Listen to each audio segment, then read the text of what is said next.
top priority of organized labor, the federal government stressed, while describing the Nigeria Labour Congress and the Trade Union Congress as partners in Project Nigeria.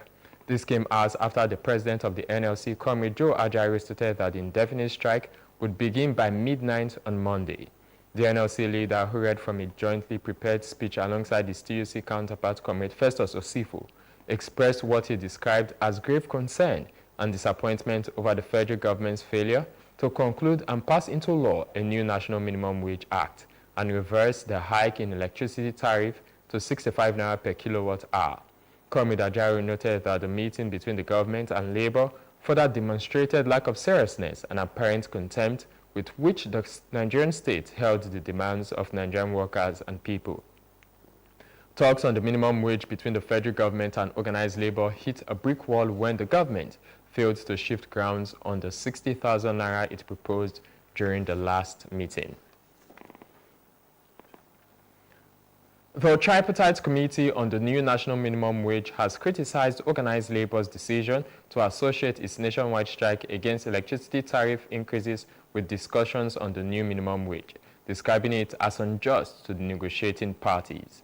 It emphasized the importance of establishing a new minimum wage that would not worsen job losses, particularly in light of recent business closures resulting from the economic downturn.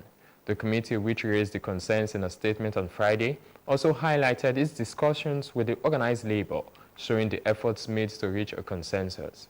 It said that during the meeting held on Tuesday, 28 May 2024, both employers and organized labor tabled their offers, and government and private sector proposed a monthly wage of 60,000 naira, representing a 100% increase from the existing 2019 national minimum wage.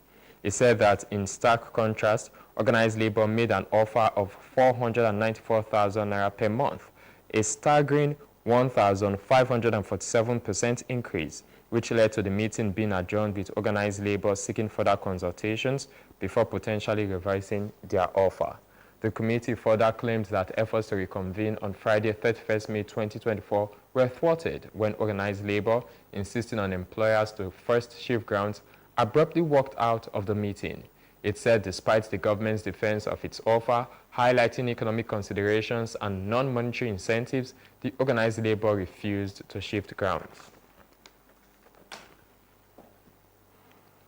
The Director General of the Manufacturing Association of Nigeria, Mr. Ajayi Kadri, has confirmed that the organized private sector accepted the federal government's proposal for a new minimum wage of 60,000 naira. Mr. Ajayi disclosed this during an interview with newsmen. He clarified that ongoing negotiations between the government, the private sector, and labor were focused on establishing a new minimum wage rather than a living wage, which represents the lowest amount that can be paid to any worker in the country. Mr. Ajayi also stressed that both labor and private businesses have been facing significant economic challenges, making it extremely difficult for them to meet the wage demands put forward by labor unions. He disclosed further that both the government and the private sector face significant constraints in fulfilling the proposed 494,000 naira living wage request. Mr. Ajayi mentioned that the private sector, for example, is dealing with economic challenges and inflation, making it impossible to pay such an amount. He also explained that this is not the appropriate time for organized labor to negotiate a new minimum wage. Instead, they should collaborate with other stakeholders to strengthen the economy. He, however, appealed to the organized labor to reconsider its decision to embark on a nationwide strike, noting that the labor walking out of discussions and declaring strike would not help matters. The state governor, Honorable Sheriff Oboriwori, has congratulated the wife of the immediate past governor of the state, Dame Edith Okowa, on her 63rd birth anniversary. Governor Oboriwori, in a statement by his chief press secretary, Sir Festus Ahon, lauded Dame Okowa for her charitable endeavors, particularly those aimed at giving the less fortunate members of the society a higher quality of life. He said that Dame Okowa remained an honorable and selfless woman who stood firm by her husband as governor of the state for 8 years. According to the governor, Her O5 initiative made a positive difference in the lives of the less fortunate, adding that it would be impossible to discuss the achievements of the immediate past administration in the state without acknowledging the outstanding contributions of Dame Okowa through her pet project. Governor Oborevwori said as Dame Okowa marks 63 years of remarkable achievements, he implored her to remain resolute in her goal of providing support and hope to the underprivileged members of the society, while also praying God to continue to bless her with good health, discernment, and grace in her unwavering dedication to the welfare of women and children.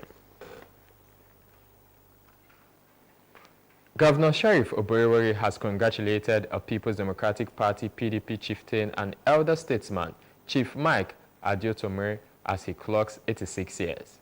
In a statement by his Chief Press Secretary, Sir Festus Ahon, the governor commended Chief Adiotomire for his tremendous contributions to state and nation building.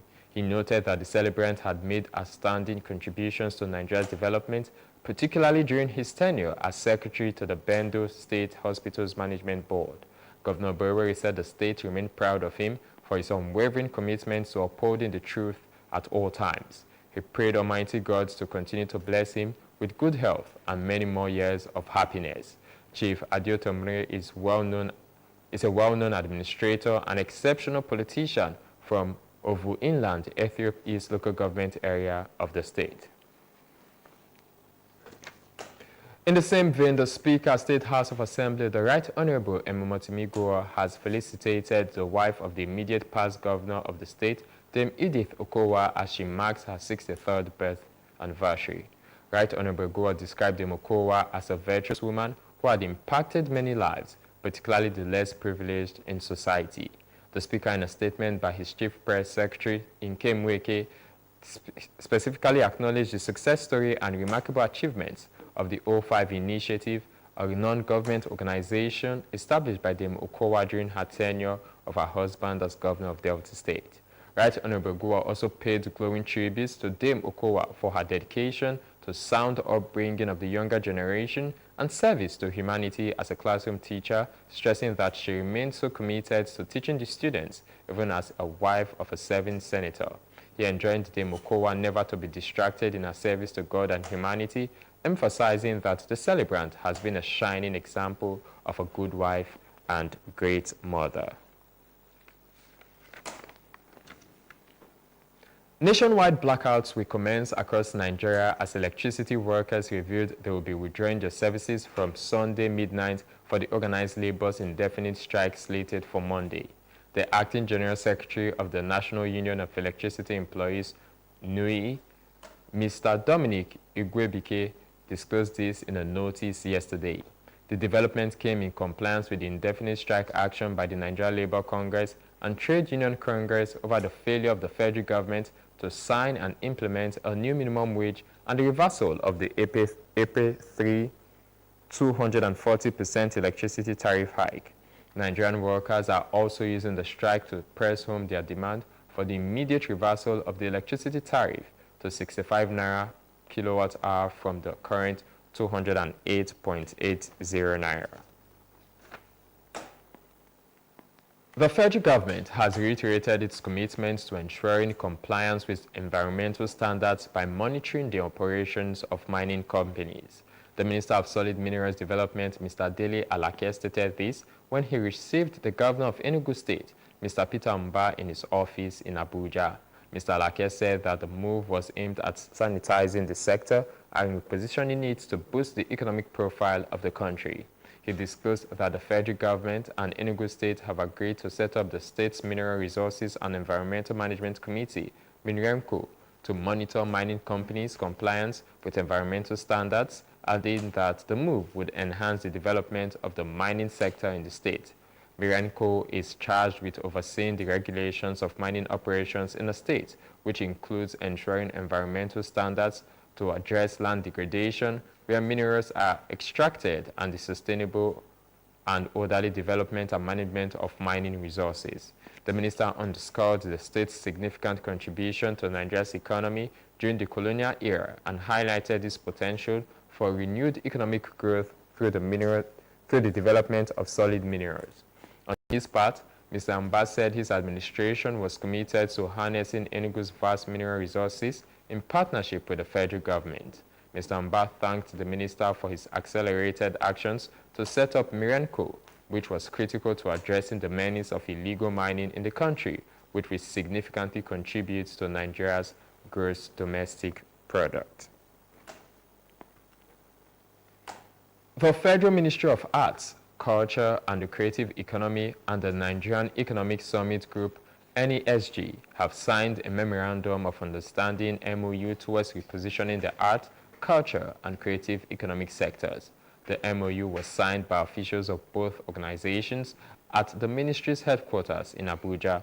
The MOU was designed to strengthen collaboration between the two parties towards developing a united policy, governance, institutional, legislative, and implementation framework for the operations of art, culture, and the creative sectors. The goal, according to the Minister of Art, Culture, and the Creative Economy, Ms. Hanatu Musawa, was to enhance the sector's contribution to the national economy. Ms. Musawa, who signed on behalf of the federal government, said the partnership would unlock the vast potential of Nigeria's creative economy. She described NESG as a leading private sector-led think tank dedicated to transforming Nigeria into an open, sustainable, and globally competitive economy. According to her, the MOU is a bold step towards fulfilling the mandate of the ministry through partnership with critical stakeholders. On his part, the director of NESG, Mr. Udeme Ufot, who signed on behalf of the group, said that the MOU represented a significant innovation towards transforming the potential of the sector. Mr. Ufot, who is also the private sector co-chair, Tourism, Hospitality, Entertainment, Creatives, Culture and Sports Industries Policy Commission of the NESG, expressed confidence that the partnership would serve as a springboard for the growth of the sector.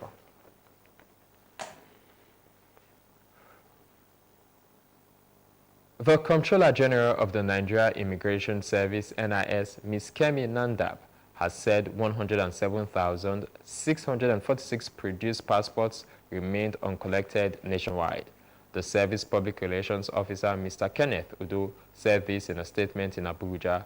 The Comptroller General appealed to applicants whose passports have been produced to pick up at the various passport issuing centers across the country. Ms. Nadab lamented that efforts to contact the owners have proved abortive. She urged applicants to always provide verifiable addresses and phone numbers while filling out their online passport application forms for easy contact. The NIS Comptroller General directed that all passport offices in Lagos should operate on Saturdays between 9 a.m. and 2 p.m. to enable officials to attend to applicants coming to collect their produced passports. She enjoined those concerned to take advantage of the opportunity. The Nigeria Data Protection Commission, NDPC, has said there are over 500,000 verified data protection officers, DPOs, in the country, but less than 10,000 of them have data protection skills. The National Commissioner of the NDPC, Mr. Vincent Olatunji, made this known to newsmen during a working visit to the Data and Knowledge Information Privacy Protection Initiative, DKIPPI, in Lagos. He said among the country's 10,000 skilled data protection professionals, less than 5,000 are certified, representing 2% of the total. According to Mr. Olatunji, the Commission has prioritized building a pool of skilled and certified data protection professionals. He said the Commission was partnering with the Data and Knowledge Information Privacy Protection Initiative to train data protection officers and close the certification gap. Mr. Olatunji said the DKIPPI would provide the training to prepare the data protection officers for their certification examination. He stated that the DKIPPI would train those to sit for the examination, while it would be conducted by the Institute of Information Management and the certification endorsed by the NDPC. Still to come, mother of the former U.S. First Lady Michelle Obama dies at 86. Details of this and more coming up shortly.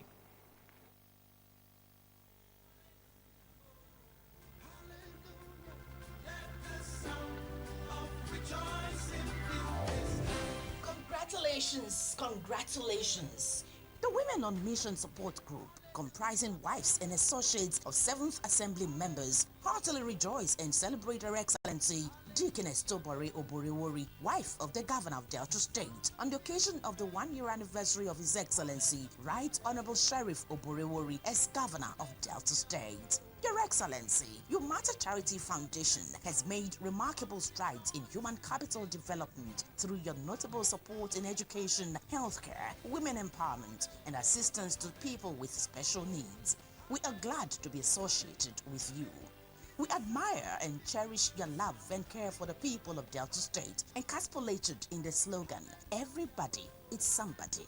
May God's blessings upon you, His Excellency, Right Honorable Sheriff Oborewori, our dynamic Governor, and Delta State be endless. We love and celebrate you, our dear Mother of Delta State.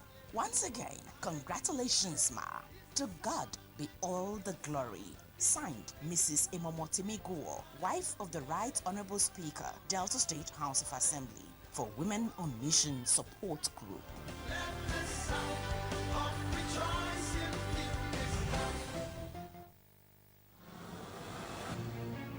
Deltans, are you ready? Join us as we celebrate 1 year of fruitful governance and the successes of the MORE agenda. Under the leadership of Governor Sheriff Oborewori, the government and the people of Delta State are honored to have the presence of His Excellency, Nigeria's former President Goodluck Ebele Jonathan, GCFR, as he commissions the multi-storied ultra-modern High Court building Asaba. This infrastructure, completed by Governor Sheriff, boasts of 6 courtrooms, judges' lounge, and VIP lounge. Others are library, computer lab, high-speed elevators, 247 power supply, etc. Date, Tuesday, June 4th, 2024. Time, 11 a.m. prompt. Venue, High Court Road, GRA, Asaba. Deltans are indeed experiencing more under the new sheriff in town. Signed, Dr. Ifeanyi Osuoza, Honorable Commissioner for Information, Delta State.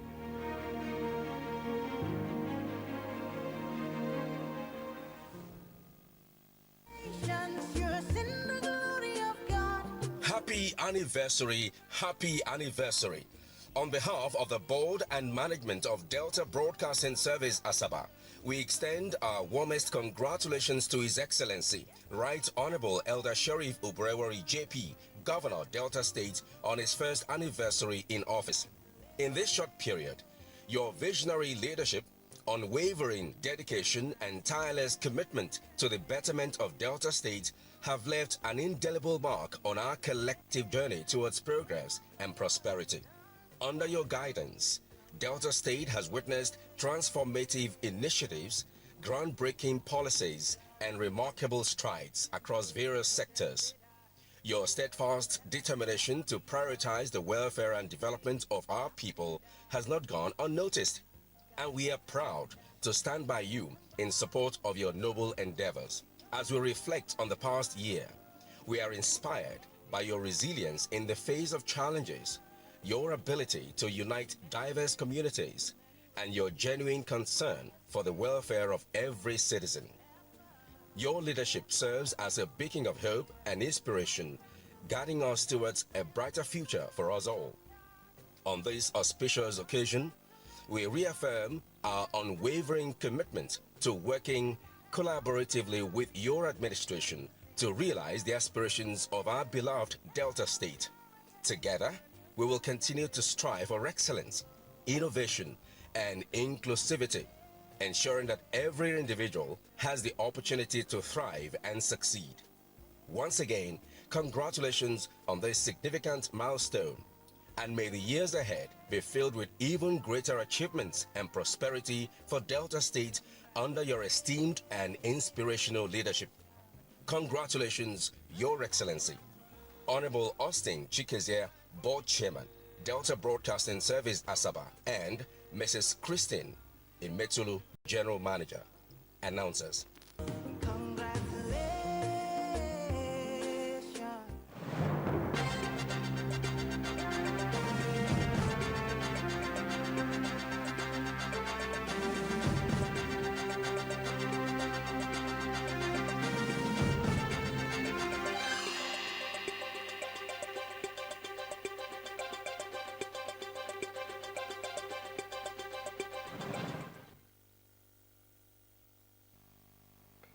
Welcome back. The global scene is next as we join our world news desk. Mrs. Marian Robinson, the mother of the former U.S. First Lady Michelle Obama, has died at 86. In a statement, her family said that Mrs. Robinson had died peacefully yesterday morning. Mrs. Robinson was a well-known fixture at the White House during the 8 years of Barack Obama's administration between 2009 and 2017. She spent much of that time taking care of her two granddaughters, Malia and Sasha, daughters to Michelle and Barack Obama. In a statement posted on X, formerly Twitter, Mrs. Obama called her mother her rock, always there for whatever she needed. In a separate tweet, Mr. Obama said that there was and will be only one Maria Robinson by whom they were lifted up by the extraordinary gift of her life, and that they will spend the rest of their lives trying to live up to her example. No further details were given about the cause of Mrs. Robinson's death. Born in 1937, Mrs. Robinson grew up one of 7 children in Chicago, a city where she spent much of her life before agreeing to come to Washington, D.C. after Mr. Obama's electoral victory. Early in her life, she studied to become a teacher before working as a secretary. She raised Mitchell and her other child, Craig, together with her husband, Professor Robinson, on Chicago's South Side. On the election night in 2008, when the news broke that Mr. Barack Obama would soon shoulder the weight of the world, she was there holding his hands. Philippine President Ferdinand Marcos Jr. has warned China not to cross a red line in the South China Sea, where a standoff between the countries continues to escalate. Yesterday, he warned that if any Filipino died as a result of China's willful actions, the Philippines would consider it as close to an act of war and respond accordingly. Mr. Marcos was speaking at a security forum in Singapore attended by defense chiefs from around the world, including the US, Lloyd Austin. He stressed the region remained a main focus for Washington and that the US was only secure if Asia was secure. In recent months, the long-standing dispute between China and the Philippines over territory in the South China Sea has sharpened into aggressive clashes. Manila has complained vociferously about Chinese patrol ships firing water cannon at Philippine boats and supply vessels. Beijing has said that it is defending its sovereignty. At the summit, the Chinese military spokesman accused the Philippines of making provocations. Observers fear that any escalation will spark a conflict in the South China Sea between the Chinese and Americans. The U.S. is bound by a treaty signed with the Philippines to come to the Southeast Asian nation's defense should it come under attack. The U.S. has said it will stand by its commitment to its allies in the region and has sought to draw them closer, including holding a summit with the Philippines and Japan last month. South Africa President Cyril Ramaphosa is under growing pressure after leading the ruling African National Congress ANC to its worst election result in 30 years, forcing it to share power. With almost all the votes in, the ANC is on 14%, down from 58% at the previous election.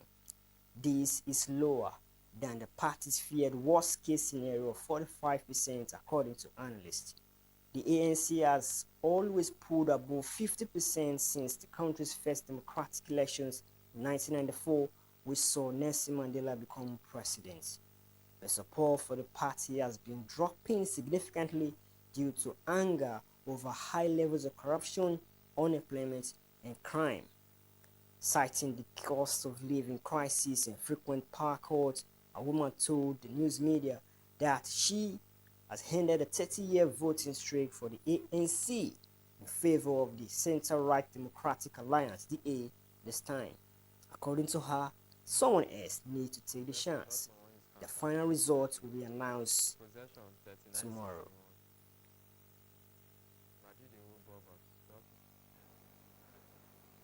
Let's join our business news desk for more happenings in the business sector. Nigeria's Dangote refinery has made an historic move by exporting its first jet fuel cargo to Europe. This signals a significant milestone in the global energy market and showcasing the rapid operational expansion of the massive facility. According to a Friday report from S&P Global Commodity Insights, BP is currently transporting 45,000 metric tons of jet fuel from Dangote refinery to Rotterdam aboard the Doric Breeze. This export marks the refinery debut in the European market following a substantial 120,000 metric tender.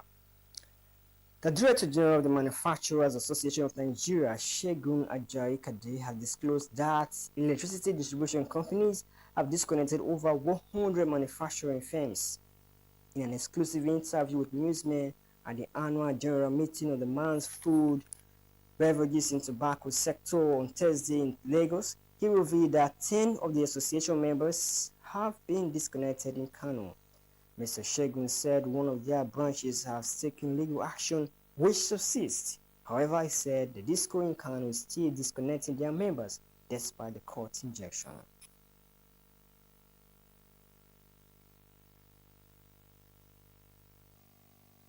Super Eagles goalkeeper Stanley Nwabali has said the team has more quality than the Bafana Bafana of South Africa. Nigeria and South Africa will renew their rivalry in the 2026 FIFA World Cup qualifier in Uyo next Friday. The Super Eagles defeated Hugo Broos' side in their recent meeting at the 2023 Africa Cup of Nations.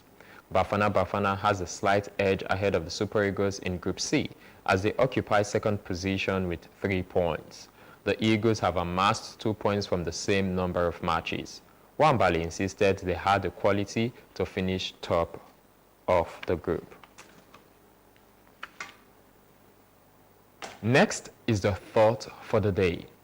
Strength and growth comes only through continuous effort and struggle.